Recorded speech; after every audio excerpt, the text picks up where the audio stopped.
Fight it. Of course, there's warfare of the flesh. A lot of times there's war that go in your flesh, like heavy war. Like heavy war. Many more times because of the emotional entanglement that we have. Have you been to a prayer meeting before and you met the lady that you were once upon a time in a relationship that you break up before, and suddenly everything return back again? Oh my God. You may be in the spirit, you return back to the flesh. The Lord help you. I don't know about you, but the devil has used many Nikon cameras to snap many pictures of me. So while I'm praying, he will send me one of the pictures of the lady I kissed before. So are you still praying again? I don't remember. It's part of you don't understand. You must be able to conquer this thing. It's a family business, but you must understand how to conquer it. Devil just remind you that while you were coming, before you come for the place of prayer, you actually stole one meat. Your mom said take one meat, you took two.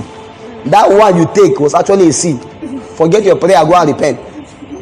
So you as you are praying, you now hibernate again. The devil will tell you that you just insulted somebody before you are coming. Are you still praying again? Sometimes all those tendencies of the flesh, before you know it, sometimes you just begin to pray, suddenly you begin to feel some lust. And you're like, am I okay? I wish I will not stop this prayer. Or God, continue to pray. The lust was coming to stop you from praying. Never stop the prayer. Continue. You are praying and not feeling elected. Oh God, continue praying. Let one part of your body not drive you out to hell. No, let it go itself. If you can go, let it go. I get what I'm saying now. A lot of times you begin to pray, begin to feel certain fire of lust born. No pray. Pray them all. It will go away.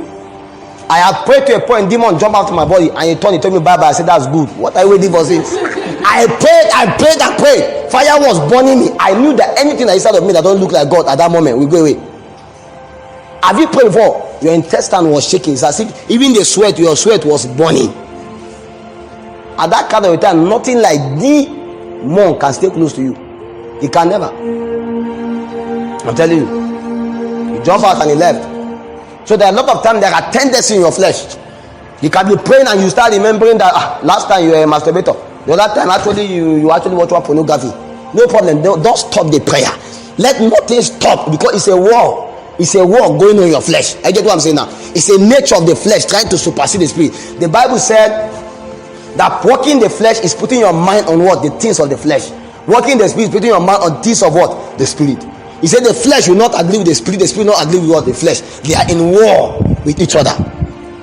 So you must war and mortify the flesh. Tell him, keep quiet. I get what I'm saying now. So a lot of times you begin to pray and you begin to feel certain tendency in your flesh.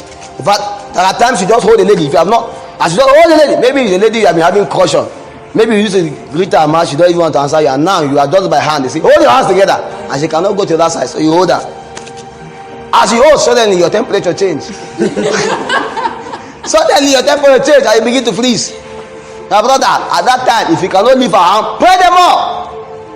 Pray so much, forget that she's living there. But if you pray and you discover that you are still in the flesh, leave her. So you can help yourself. I get what I'm saying. But sometimes it's natural, it's normal for you to have some of those kind of feelings. But many times people feel that it's something bad. I get what I'm saying now. Or you come to a place of prayer and you begin to pray, so you now see a vision of what's your name again?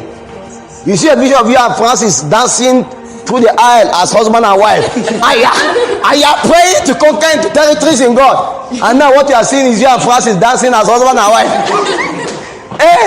It's a warfare of the flesh, my friends.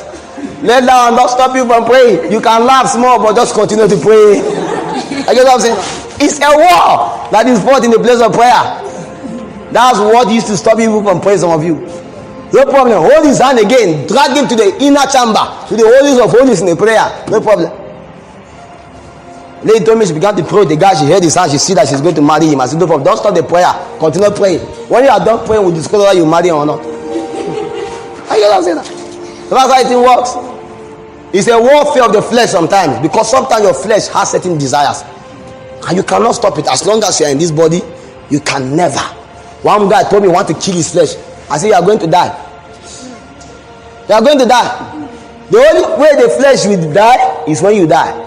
You only mortify, you only control it, you only subdue it. You can't kill it. It's part of you. It's part of you. I get what I'm saying now. Because this body you see is very important. It's very important. The nature of the flesh in you is what you mortify, because it cannot die. It's what will take your level of alignment to God. Then better you are just a robot now. At least robot are all this intelligent and artificial. They don't even have intelligence. I learned that some of them now start thinking self. You see now. You don't want to have emotions. You don't have to have feelings. In fact, I don't want somebody like that. God put them tentatively. It's for your own good. Just that you should be able to control them and mortify them.